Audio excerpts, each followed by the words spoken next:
ఉత్తరాంధ్రపై కేంద్రం కరుణ చూపించింది. జనవరి 8న 85,000 కోట్ల రూపాయల విలువైన ప్రాజెక్టులకు ప్రధాని మోడీ శంకుస్థాపన చేస్తారు. వీటిలో దశాబ్దాల కలగా మిగిలిపోయిన రైల్వే జోన్, పారిశ్రామిక ప్రగతికి దిక్సూచిగా నిలిచే private steel plant, green hydrogen hub ఉన్నాయి.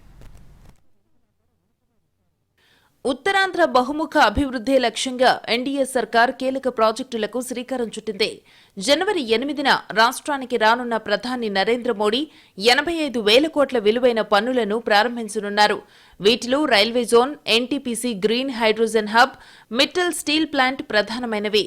అచ్యుతాపురం పారిశ్రామిక ప్రాంతంలో ఎన్టీపీసీ, ఏపీ జెన్కో భాగస్వామ్యంతో గ్రీన్ హైడ్రోజన్ హబ్ ను ఏర్పాటు చేయనున్నారు.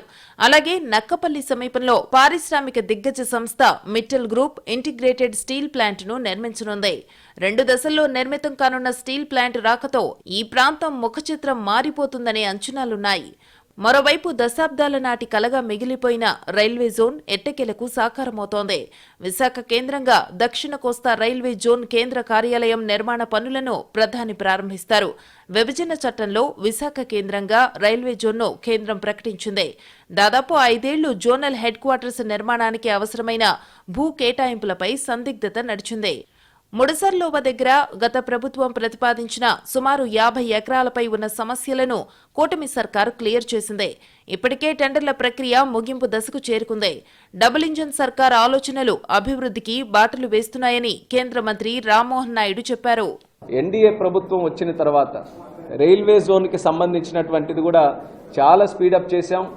గత 5 సంవత్సరాలు ముందున్నటువంటి ప్రభుత్వం రైల్వే జోన్ అనౌన్స్ చేసినప్పటికీ కేంద్ర ప్రభుత్వం స్థానికంగా సుమారు 50 ఎకరాల ల్యాండ్ అది కూడా ఇవ్వలేకపోవడం వల్ల అంతరాయం కలిగింది.